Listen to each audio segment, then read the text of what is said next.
the tuber itself as a storage organ and, a storage of starch.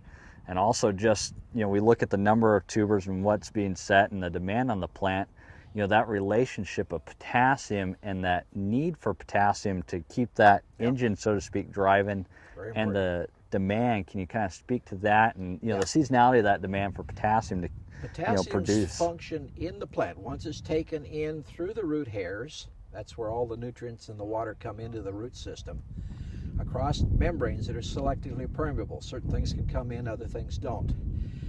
They enter the vascular tissue and they're translocated to an upper part of the plant, a leaf or a stem or somewhere where it goes.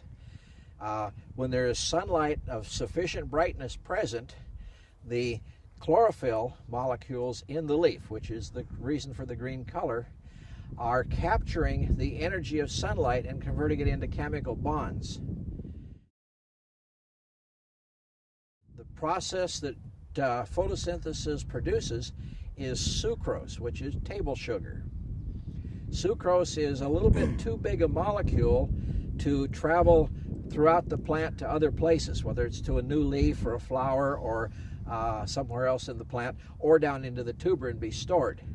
So there's some enzymes that split sucrose into two smaller molecules called reducing sugars, fructose and glucose. And they are ready to move, and they're easy to move around any place they're needed. And those are used for growth and maintenance. What's left over, once the plant's used all it needs for what it's doing, the rest will move into the tubers, where enzymes hook those sugars back up into bigger molecules, ultimately carbohydrates, and finally starch. And starch is a stable form of chemistry for long-term storage.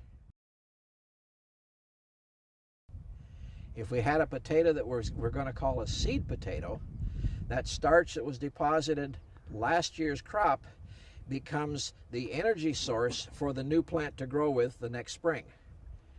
And so that starch is converted to shorter molecules, the carbohydrates, and then back down to the reducing sugars. And those are moved to support new growth, new foliage, new roots, the whole plant.